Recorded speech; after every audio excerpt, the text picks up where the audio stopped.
World War II, the Germans occupied Norway.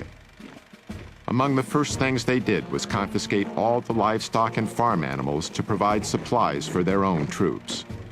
So the Norwegians were forced to eat mainly plant-based foods.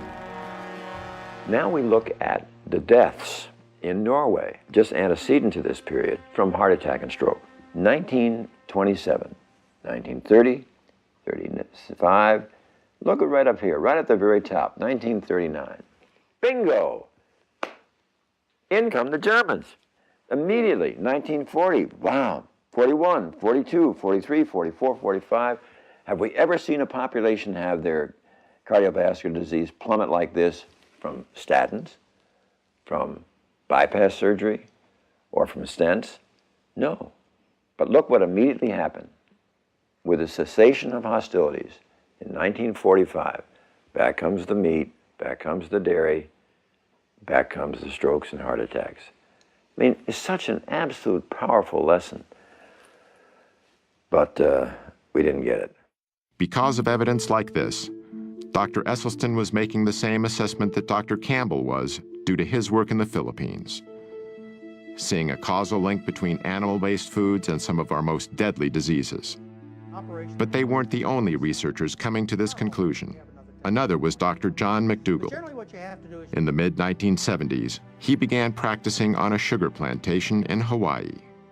What I observed there was the health of the people differed dramatically depending upon how long they'd been in Hawaii. People who were raised in Japan, the Philippines, Korea, China, first generation, who had moved from their native land, were always trim. Never had heart disease, prostate cancer, colon cancer, breast cancer, rheumatoid arthritis, multiple sclerosis. Never overweight. They were in their 80s and 90s and fully functional.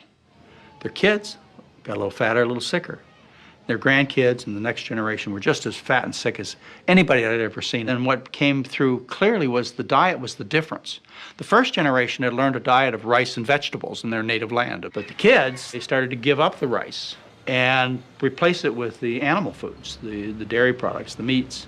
And the results were obvious. They got fat and sick. So I knew at that point what caused most diseases. At the time, however, Campbell and Esselstyn knew virtually nothing about this other information.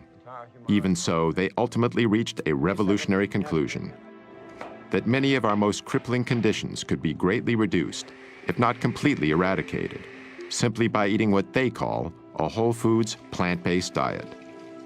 This means consuming foods that come mainly from whole, minimally refined plants, such as fruits, vegetables, grains, and legumes. It also means avoiding animal-based foods, such as meat, dairy, and eggs, as well as processed foods like bleached flour, refined sugars, and oil.